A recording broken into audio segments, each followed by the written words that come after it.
नमस्कार दोस्तों। 1 अप्रैल 2025 से नए फाइनेंशियल ईयर में कई बड़े बदलाव किए गए हैं। बात करते हैं एफडी की, यानी कि फिक्स्ड डिपॉजिट की। सबसे सेफ प्लान की बात करें तो एफडी का नाम सबसे पहले आता है।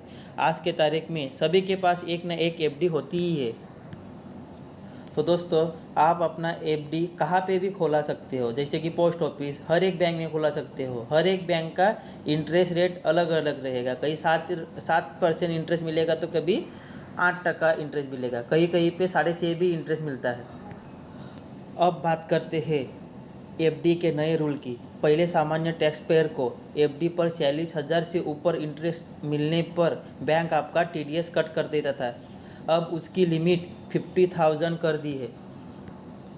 और सीनियर सिटीजन को 1 लाख इंटरेस्ट मिलने पर उसका टीडीएस नहीं काटा जाएगा।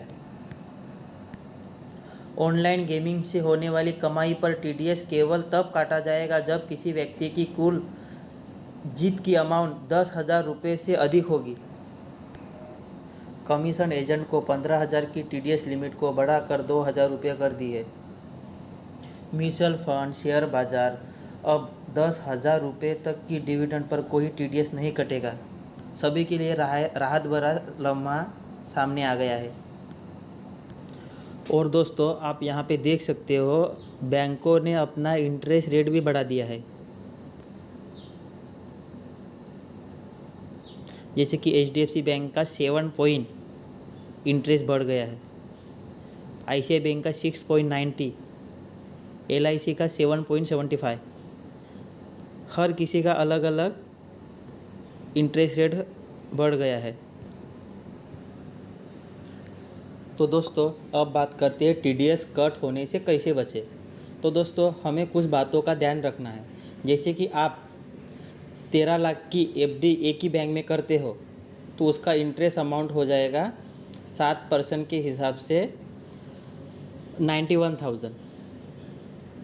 तो बैंक क्या करेगी, 10% उसका टीडीएस काट लेगी, जो भी एडिशनल अमाउंट है उसके ऊपर। तो दोस्तों, बैंक आपका टीडीएस नहीं काटे, इसके लिए आपको क्या करना है, इस अमाउंट को अदर बैंक में डिवाइड कर देना है। जैसे कि हमारी 13 लाख की एफडी है तो मैं 5 लाख की एफडी बैंक ऑफ बड़ौदा में करता हूँ और 4 लाख की एफडी बैंक ऑफ इंडिया में करता हूँ और बाकी की आईसीआई बैंक में कर देता हूँ। अलग अलग बैंकों में आपकी अमाउंट डिवाइड होने से बैंक आपका टीडीएस काट नहीं सकेगा।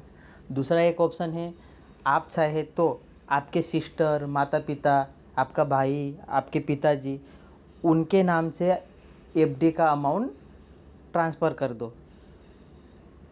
जैसे कि आपका 13 लाख का एफडी है तो 6 लाख का एफडी आपके नाम पे करो, बाकी का अमाउंट माता पिता के नाम से डिवाइड कर दो। इस तरह एफडी पर टीडीएस से बचा जा सकता है।